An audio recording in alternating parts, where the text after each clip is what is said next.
और अब बात ऐसी लापरवाही की जो आपकी जान पर भारी पड़ सकती है। खबर बाना के छबड़ा से आई है, जहां बाइक सवार युवक को रेलवे ट्रैक पार करना महंगा पड़ गया। ट्रैक पार करते समय सामने से आ रही मालगाड़ी ने बाइक को अपनी चपेट में ले लिया। गनीमत रही कि युवक सकुशल बच गया। आरपीएफ ने युवक को गिरफ्तार कर लिया।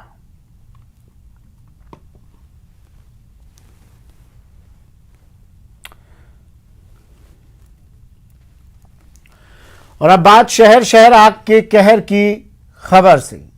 आप टीवी स्क्रीन पर दो तस्वीर देख रहे हैं। पहली तस्वीर उदयपुर की है, जहां कबाड़ के गोदाम में भीषण आग लग गई। इस आग पर फायर ब्रिगेड की 6 गाड़ियों ने काबू पाया। दूसरी तरफ तस्वीर अलवर के शाहजहांपुर कस्बे की है, जहां कबाड़ के गोदाम में देर रात आग लग गई। इस आग पर 3 घंटे की कड़ी मशक्कत के बाद काबू पाया गया।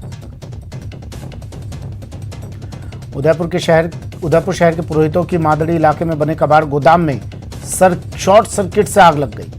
यह आग पास में बने दूसरे गोदाम में भी फैल गई। सूचना पर पुलिस और नगर निगम की 6 दमकल की गाड़ियां मौके पर पहुंची और इसके बाद जब आग बुझाने की कोशिश की गई और काबू नहीं पाया जा सका तो दमकल की और गाड़ियां मौके पर बुलाई गई और फिर आग पर काबू पाया गया।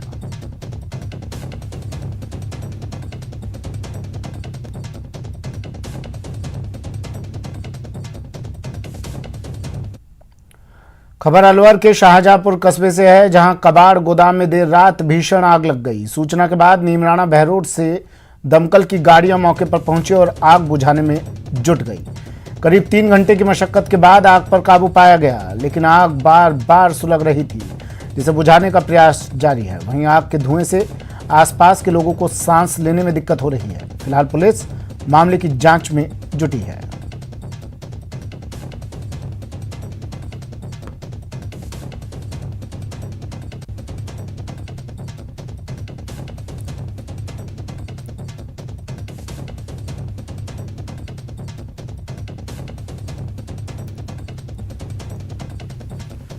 खबर श्रीगंगानगर से। श्रीगंगानगर के सूरतगढ़ में चोरों ने होटल गोल्डन के बाहर खड़ी बाइक चोरी की घटना को अंजाम दिया। चोरों के हौसले इस कदर बुलंद है कि चोर दिन दहाड़े पुलिस थाने से महज 500 मीटर की दूरी पर शहर के बीचों बीच व्यस्ततम जगहों पर चोरी की वारदात करने से बाज नहीं आ रहे। चोरों ने महज 5 मिनट में ही बाइक चोरी की घटना को अंजाम दिया। चोरों की पूरी करतूत होटल के बाहर लगे सीसीटीवी में कैद हो गई। घटना के बाद बाइक मालिक ने सिटी थाना सूरतगढ़ में मामला दर्ज करवाया। पुलिस के हाथ घटना के 4 दिन बाद भी खाली हैं।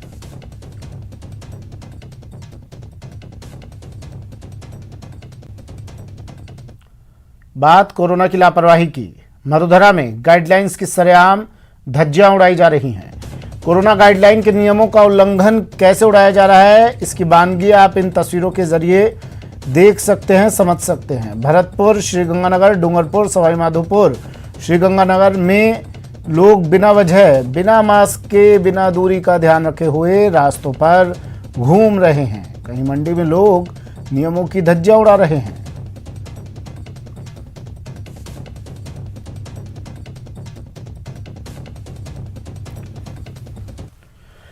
कोरोना संक्रमण से लड़ने के लिए नए नियम कायदे बनाए जा रहे हैं, लेकिन भरतपुर में नियम कायदे फेल नजर आते हैं। सुबह सब्जी मंडी में हजारों की तादाद में लोग नजर आते हैं, जिससे दिशा निर्देशों की धज्जियां उड़ जाती हैं। रात को प्रशासन फ्लैग मार्च करता है, लेकिन सुबह मंडियों की हालत उसे नजर नहीं आती। खास बात यह कि बार बार की शिकायत के बावजूद हालात सुधर नहीं रहे।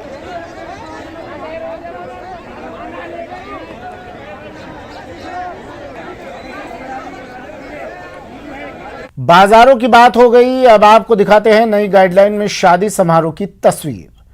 शादियों को लेकर सख्ती से गाइडलाइन जारी होने के बाद भी उल्लंघन हो रहा है। शादियों में लोग बिना मास्क और सोशल डिस्टेंसिंग के नियमों की धज्जियां उड़ा रहे हैं।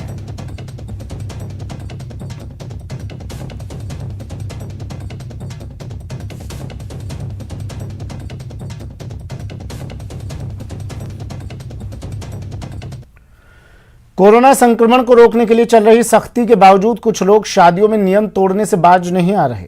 ऐसा ही एक मामला सीकर में रविवार देर रात सामने आया। न महामारी का डर, न पुलिस वालों की सख्ती का खौफ। ऐसा लग रहा है कि इस शादी में सारे के सारे कोरोना गाइडलाइंस को अग्नि को समर्पित कर दिया गया हो। शादी में 100-200 बाराती और घर वालों की ये तस्वीरें सीकर से आई हैं। रविवार की देर शाम सीकर में एक विवाह स्थल पर भारी भीड़ जुटने की पुलिस को सूचना मिली थी। इस सूचना पर एसडीएम गरिमा लाटा के नेतृत्व में पुलिस वालों की एक टीम यहां औचक निरीक्षण पर पहुंच गई। पुलिस वालों को यूं देखकर घर वालों के होश उड़ गए, लेकिन शादी का खाना छोड़कर कोई जाना नहीं चाहता था। ऐसे में पुलिस को सख्ती दिखानी पड़ी और 50 से ज्यादा लोगों को जबरदस्ती वहां से निकाला गया। साथ ही घर वालों और मैरिज हॉल वालों के खिलाफ पुलिस ने 25,000 रुपए का चालान भी काटा।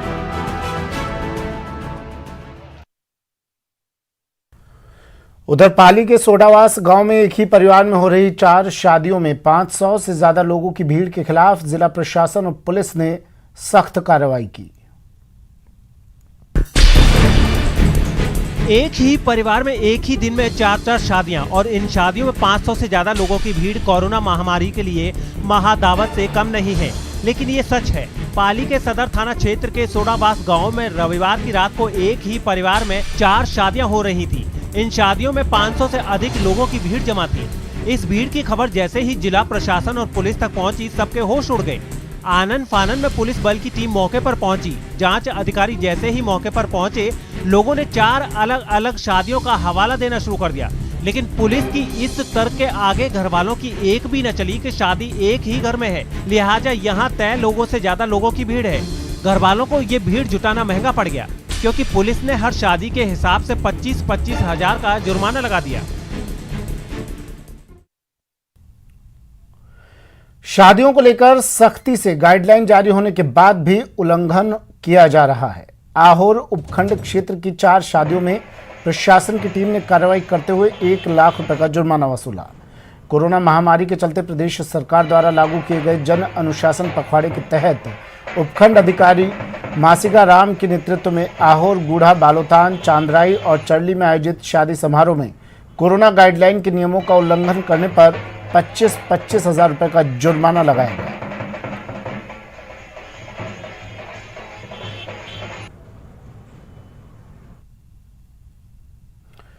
वहीं बीकानेर में कोरोना संक्रमण के बढ़ते मामलों को देखते हुए जिला प्रशासन ने सख्ती शुरू कर दी है। इसी के तहत शराब ठेकों के खुलने का समय सुबह 6 बजे से 11 बजे तक तय किया गया है, जिसके विरोध में आज शराब ठेकेदारों ने वाइन शॉप की चाबी मुख्य आबकारी अधिकारी को सौंपकर विरोध जताया।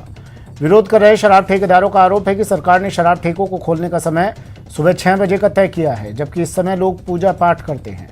ठेकेदारों के मुताबिक उन्होंने महंगे दामों पर इस बार शराब दुकानों को खरीदा है और बिक्री नहीं होने पर उन्हें भारी नुकसान उठाना पड़ेगा।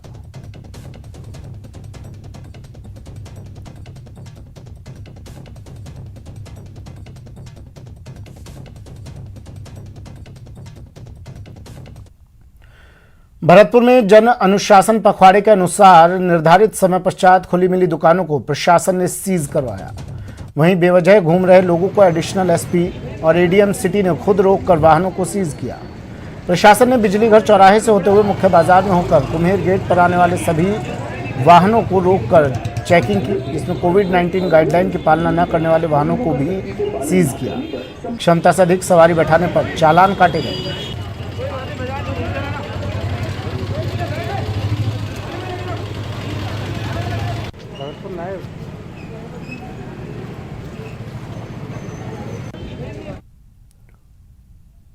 कोरोना महामारी की रोकथाम के लिए जैसलमेर जिला कलेक्टर आशीष मोदी ने पोखरण राजकीय चिकित्सालय कोविड सेंटर और रामदेवरा सामुदायिक स्वास्थ्य केंद्र का औचक निरीक्षण कर अधिकारियों को जरूरी दिशा निर्देश दिए।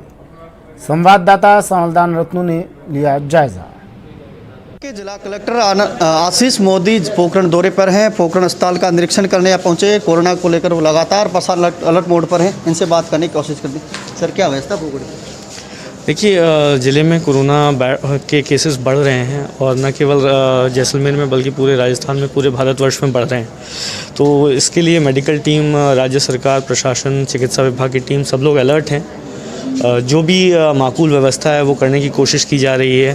सैम्पलिंग के दौरान सोशल डिस्टेंसिंग और सैंपल्स लेने के उपरांत जो भी केयर किया जाना है वो किया जा रहा है।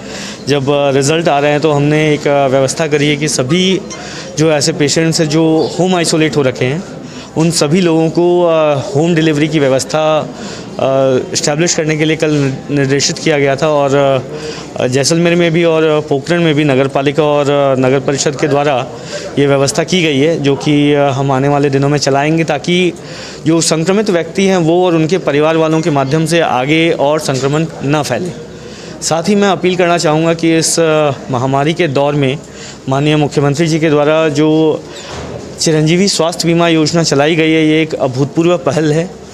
भारतवर्ष में राजस्थान पहला ऐसा स्टेट है जिसने यूनिवर्सल हेल्थ कवरेज के डायरेक्शन में एक सभी लोगों के लिए, सभी आर्थिक वर्गों के लिए स्वास्थ्य बीमा योजना लागू की है।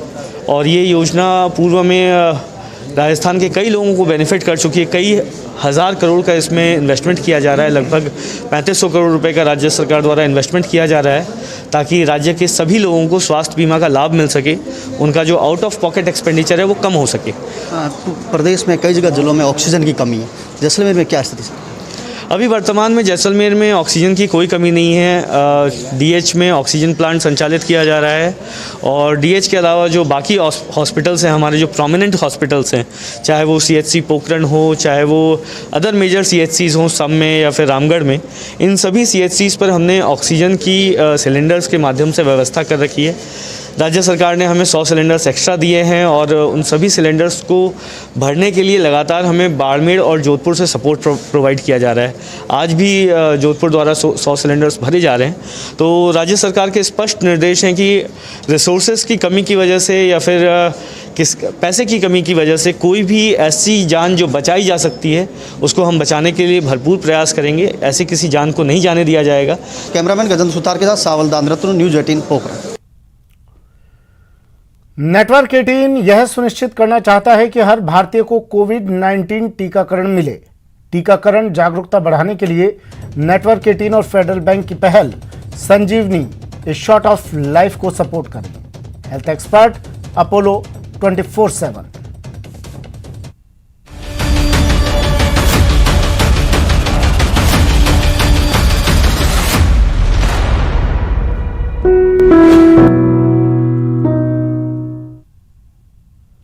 वक्त एक ब्रेक का, जल्द हाजिर होंगे।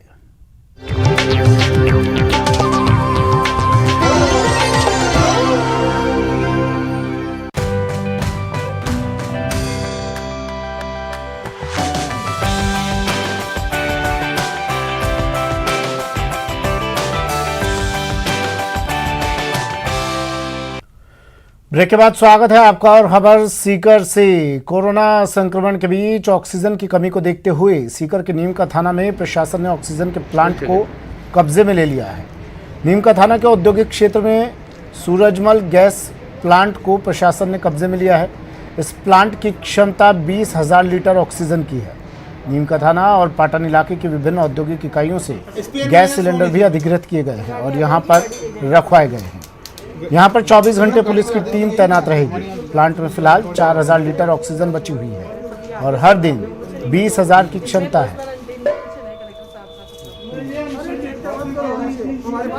नगर पालिका ईओ के साथ मिलकर विभिन्न गैस एजेंसियों से ऑक्सीजन गैस के 202 सिलेंडर अवाप्त किए गए हैं, जिनमें से 35 सिलेंडर भरे हुए हैं और इन सबको सूरज गैस एजेंसी के ऊपर रखवा दिया गया है। आवश्यकता पड़ने पर इनको फिल करके कोविड केयर सेंटरों पर भेज दिया जाएगा। और बुलेटिन में बात अब एक ऐसे विधायक की जो संक्रमण काल में भी लोगों की सेवा में कोई कोर कसर नहीं छोड़ रहा। मरीज को दवा उपलब्ध करानी हो, बेड दिलाना हो या फिर डॉक्टर से कंसल्ट करना, पाली विधायक ज्ञानचंद पारक हर मोर्चे पर मुस्तैद हैं। यूं तो पारक साल के 365 दिन बांगड़ अस्पताल पहुंचते हैं, लेकिन कोरोना काल में उन्होंने अपनी ड्यूटी और बढ़ा दी है। पाली विधानसभा से लगातार 5 बार के विधायक पारक 4 दशक से चिकित्सा सेवा में सक्रिय हैं।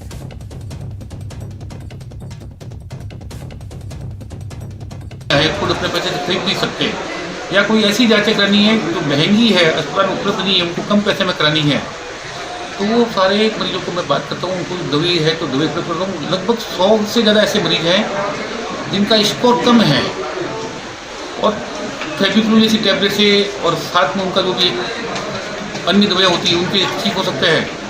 तो वो उसके लगभग 100 से ज़्यादा मरीज पाली के आसपास के इलाके के, इवन जोधपुर के भी मरीज जोधपुर में भी अवेलेबल नहीं है। मेरे पास बड़ी मात्रा में मैंने ट्रैक की थी पहले, उन सबको मेडिसिन देता हूँ।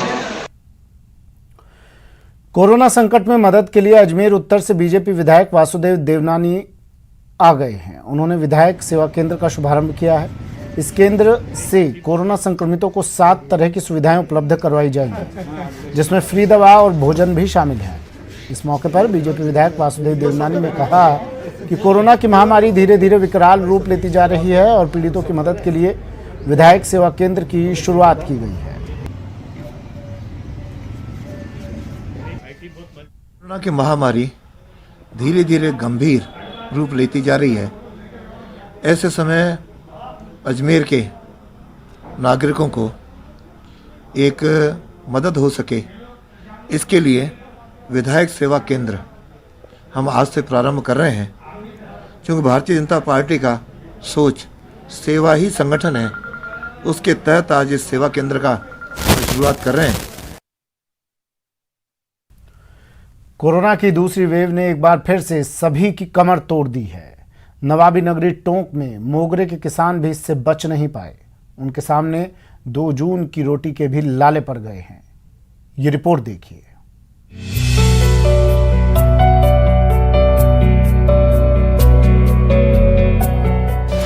मुरझा रहा मोगरे का फूल, माथे पर पड़ी चिंता की लकीरें, छिन गया किसानों का रोजगार। अब कैसे हो रोटी का इंतजाम? जी हां, आज मोगरे के किसानों के सामने यही सबसे बड़ा सवाल है। खेतों में मोगरे के फूल खुशबू तो बिखेर रहे हैं, लेकिन ये ना तो किसी दरगाह की शोभा बढ़ा पा रहे हैं और न ही मंदिर की। हद तो यह है कि कोरोना की वजह से अब तमाम फंक्शन भी सीमित हो गए हैं, जिससे मोगरे के फूल की डिमांड बहुत कम हो गई है और इनके सामने 2 जून रोटी का भी संकट खड़ा हो गया है। अभी बुरे हालात है सर। क्या स्थिति है? मतलब अभी बिकी ना रहा, लॉकडाउन लग रहा है। टोंक के मोगरा के फूल उच्च कोटि के होते हैं, जिसकी देश भर के बड़े शहरों में बहुत डिमांड रहती है। अजमेर के ख्वाजा साहब की दरगाह से लेकर उज्जैन के महाकाल तक मोगरा के फूल चढ़ाए जाते हैं। पीएम नरेंद्र मोदी और chief of defence staff Bipin Rawat ने कोविड-19 महामारी से निपटने के लिए सशस्त्र बलों द्वारा की गई तैयारियों की समीक्षा की। साथ ही दोनों के बीच मीटिंग में वायुसेना के ऑक्सीजन पहुंचाने पर भी मंथन हुआ।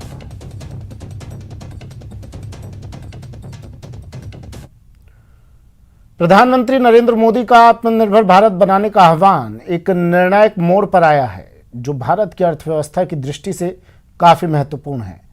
और नेटवर्क 18 की पहल और आईटीसी द्वारा प्रस्तुत स्वाभिमान भारत आपके लिए देश भर से आत्मनिर्भरता और उससे जुड़ी प्रेरणात्मक कहानियां लेकर आ रहा है। आखिर ऐसी नवीनता और उपलब्धियों से लिपटी हुई कहानियां ही तो हमें एक बेहतर राष्ट्र के रूप में परिभाषित करती हैं। उन्हीं में से एक कहानी है एक भारत के प्रतिष्ठित संगीतकार AR रहमान की।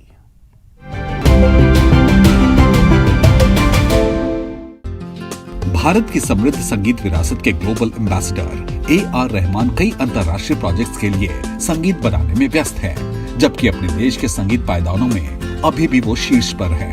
फिल्म मेकिंग की दुनिया में वो 99 सॉन्ग्स के साथ कदम रख रहे हैं और उनका ये मानना है कि संगीत और फिल्में दुनिया भर के लोगों के बीच की दूरियों को कम करती है।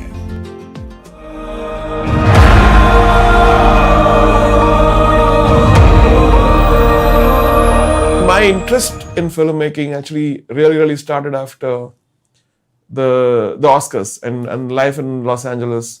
5 years, going for workshops and meeting all this world-class, directors and editors and screenwriters, and they made me comfortable with what I was doing. Rahman ने स्वतंत्र भारतीय संगीतकारों को सशक्त बनाने के लिए मज़ा प्लेटफॉर्म बनाया है, जिसने एंजॉय एंजैमी गीत के साथ चारों ओर सनसनी फैला दी है। वो कहते हैं कि भारतीय संगीत जगत के पास वो सब कुछ है जो एक अंतर्राष्ट्रीय स्तर की सफलता के लिए जरूरी है, बिल्कुल कोरियाई पॉप संगीत की तरह।